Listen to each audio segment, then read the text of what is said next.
Welcome back to my channel Rudy Konsultan, channel yang membahas tentang informasi perpajakan dan tutorial tentang aplikasi perpajakan. Akses layanan DJP menggunakan NIK ya. Jadi untuk teman-teman yang mungkin lupa dengan NPWP, terus kemudian teman-teman mau login ke sistem DJP online, untuk saat ini teman-teman bisa menggunakan nomor induk KTP ya. Jika teman-teman lupa dengan nomor NPWP. So sebelum gue lanjut, untuk teman-teman yang saat ini mungkin belum klik tombol subscribe, silahkan klik tombol subscribe di bawah ini. Jangan lupa teman-teman nyalain juga loncengnya agar teman-teman tidak ketinggalan informasi terupdate dari Rudy Konsultan. Dan jika teman-teman butuh jasa konsultan pajak, teman-teman juga bisa hubungi nomor WhatsApp kami yang tertera di profile channel kami. Ini adalah akses layanan DJP menggunakan NIK ya. Ini juga akan mensinkronisasi antara sistem DJP di profile DJP online teman-teman, apakah nomor NIK-nya sudah sesuai atau perlu diverifikasi. Teman-teman juga bisa melakukan melalui tutorial yang nanti kita akan bahas. Jadi melalui sistem DJP, wajib pajak orang pribadi kini dapat menggunakan nomor induk kependudukan atau NIK untuk mengakses layanan perpajakan secara terbatas, yaitu dari Direktorat Jenderal Pajak. Penggunaan NIK sebagai NPWP tentu saja membawa berbagai manfaat ya bagi wajib pajak orang pribadi, termasuk penyederhanaan nomor identitas sehingga tidak harus membawa kartu atau menghafal NPWP ya. Nah, transisi menggunakan NIK sebagai NPWP sedang dilaksanakan secara bertahap di seluruh instansi baik pemerintah maupun swasta, sehingga layanan atau produk yang mensyaratkan NPWP, misalnya layanan perbankan ataupun yang lainnya, dapat diakses dengan menggunakan NIK.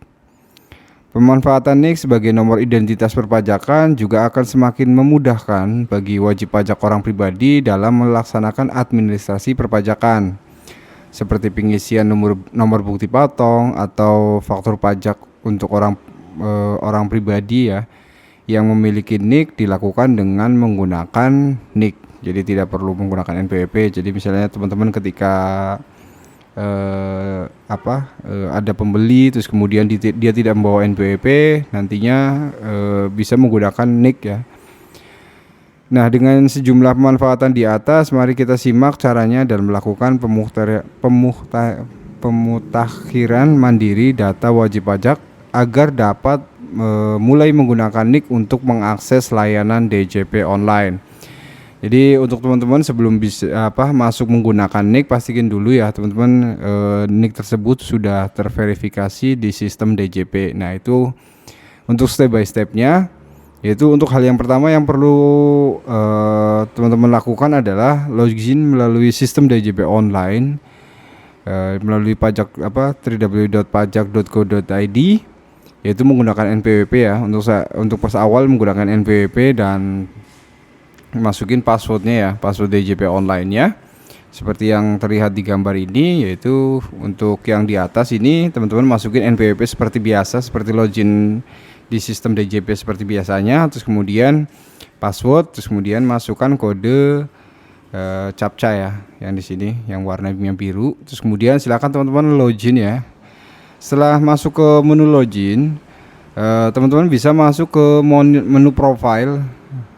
Di menu profile ini, nah setelah teman-teman klik masuk ke menu profile, pada menu profile Anda dapat melakukan pemutakhiran ya atas data secara mandiri tanpa perlu datang ke kantor pelayanan pajak, di mana di profile itu sendiri ada jenis pajak yang dapat teman-teman perbarui ya, yaitu bisa termasuk data utama yaitu yang NIK ya, terus kemudian data lainnya seperti nomor handphone, alamat email, data KLU, terus data keanggotaan keluarga. Pastikan Anda sudah lengkap sesuai dengan kondisi yang terkini, karena ini adalah tampilan baru ya dari sistem DJP, di mana di situ kita bisa merubah nomor handphone sama alamat email yang sebelumnya juga sudah bisa.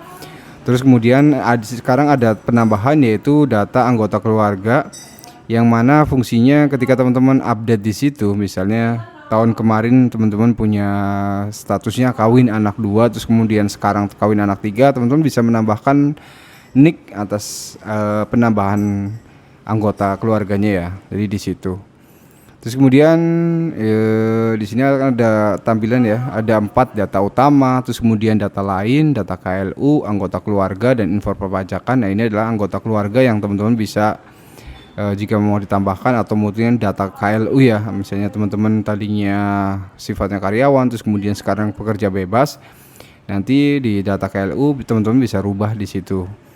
Nah, setiap kali Anda selesai melakukan pembaruan data pada masing-masing kategori di atas, data utama atau data lainnya, atau data KLU atau data keluarga, pastikan untuk menyimpan data tersebut baru tersebut dengan cara klik pada tombol ubah data seperti contoh di bawah. Jadi misalnya di sini teman-teman nomor handphonenya berubah, teman-teman bisa rubah di sini, atau alamat email berubah, teman-teman bisa rubah langsung di sini ya. Terus kemudian setelah selesai teman-teman bisa klik ubah profile. Nah, terus kemudian untuk khususnya untuk data utama, apabila Anda melihat status validasinya perlu dimutakhirkan seperti gambar di bawah ini, maka Anda dapat langsung melakukan validasi dengan cara mengisi nick di kotak nick dan NPWP. Nah, jadi di sini nanti teman-teman pas pada saat di data utama, di situ akan ada tulisan status validasi data utama ya. Jadi di sini pastikan jika memang misalnya di sini kan NPWP nih, ya, NPWP, terus kemudian di sini ada nick ya. Jika nicknya itu masih kosong, terus kemudian statusnya perlu dimutakhirkan, teman-teman juga bisa isi di sini nih. Silakan isi nick sesuai dengan KTP teman-teman. Terus kemudian nanti, jadi yang pertama adalah isi nick sesuai dengan KTP elektronik. Terus kemudian teman-teman bisa cek ya, klik tombol cek untuk memvalidasi apakah benar nick tersebut punya sesuai dengan data yang sesuai di data KPP atau enggak. Nah, apabila setelah dicek data nick sudah valid dan sesuai dengan nama yang tercantum pada sistem, maka Anda akan menerima pesan data ditemukan. Dan di samping tombol cek akan muncul tanda centang dan tulisan menjadi valid. Jadi di sini nanti yang tadinya tulisannya perlu dimutakhirkan atau tidak valid, nah, teman-teman nanti di sini akan muncul data valid ya. Nah, langkah terakhir adalah klik pada tombol ubah profile dan ikuti instruksi selanjutnya di layar. Jadi di sini kalau memang teman-teman nicknya sudah valid, maka di sini akan statusnya valid ya. Jika memang belum valid, berarti KTP sama NPWP-nya tidak sama, atau mungkin ada perbedaan, atau mungkin nama yang di DJP sama yang di KTP itu berbeda. Teman-teman bisa cross check di situ. Nah, kemudian jika memang di sini sudah statusnya valid, di sini juga udah tertulis valid, teman-teman bisa menggunakan layanan sistem DJP online, menggunakan pada saat login menggunakan NPWP ataupun menggunakan nick teman-teman. Jadi sampai sini dulu ya tentang bagaimana cara memvalidasi NPWP atau layanan akses DJP online menggunakan nick. Jika teman-teman suka dengan video ini, tidak ada salahnya share ke teman-teman kalian ya, agar informasi yang kita sampaikan bisa tahu orang banyak. Dan jika teman-teman butuh jasa konsultan pajak, teman-teman juga bisa hubungi nomor WhatsApp kami yang tertera di profil channel kami. Terima kasih sudah menonton, sehat-sehat selalu teman-teman, dan sampai jumpa.